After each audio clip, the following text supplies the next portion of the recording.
chapitre C6 qui traite des composés oxygénés. Donc ce qu'on appelle un composé oxygéné, par définition, ce sont des composés, c'est un composé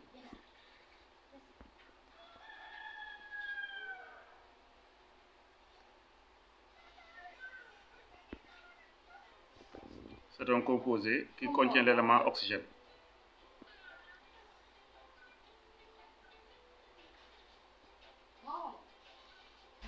En plus du carbone et de l'hydrogène, vous avez l'élément oxygène. Voilà, c'est ça qu'on appelle un composé oxygéné. Donc un composé organique est dit oxygéné s'il renferme dans sa molécule l'élément oxygène en plus du carbone et de l'hydrogène. Donc la formule générale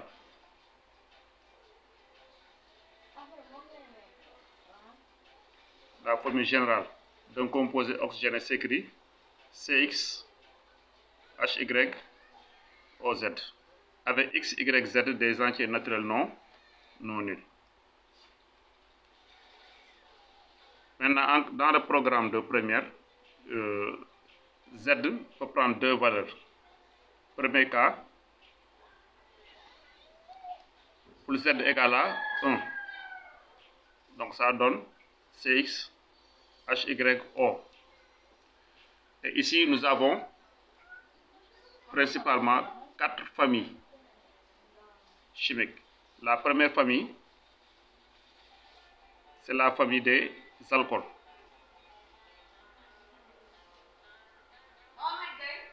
Donc dans un alcool, vous avez la présence d'un seul élément oxygène. La deuxième famille,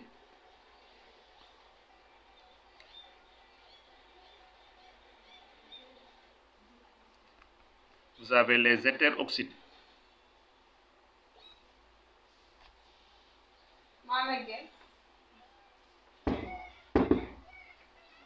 Vous avez les hétéroxydes. Troisième famille, là aussi les hétéroxydes, vous avez un seul atome oxygéné. Troisième famille, vous avez ce qu'on appelle les composés carbonylés.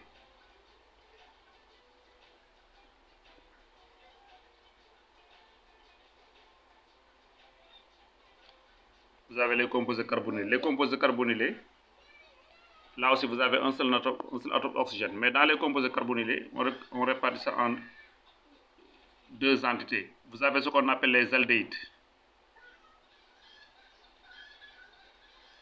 Vous avez ce qu'on appelle les cétones. C'est pourquoi si vous regardez bien dans le cours, en fait, vous avez une partie qui traite des alcools, une partie qui traite des hétéroxydes, une partie qui traite des aldéhydes et une partie qui traite des cétones. Généralement, on dit que ce sont les 4 familles. 1, 2, 3, 4. Généralement, on dit 4 familles. Mais en réalité, les aldéhydes et les cétones forment une seule famille. Mais c'est deux entités différentes qui forment une seule famille. Maintenant, nous allons aborder pour chaque famille les alcools, les hétéroxydes,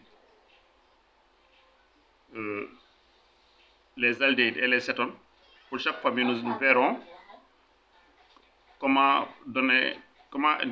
sont les règles de nomenclature. Ensuite, comment écrire la formule spécifique pour chaque famille. Et nous verrons ensuite au niveau des propriétés chimiques. Ça, c'est le premier cas. Donc, dans le premier cas, vous avez les alcools, les hétéroxydes, les aldéhydes et les cétones. Là, c'est le cas lorsque vous avez un seul atome oxygène.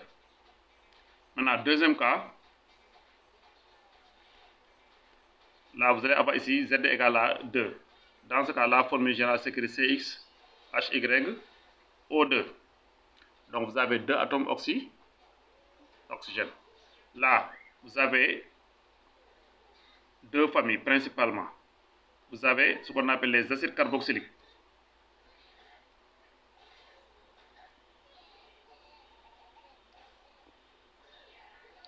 La deuxième famille, vous avez ce qu'on appelle les esters.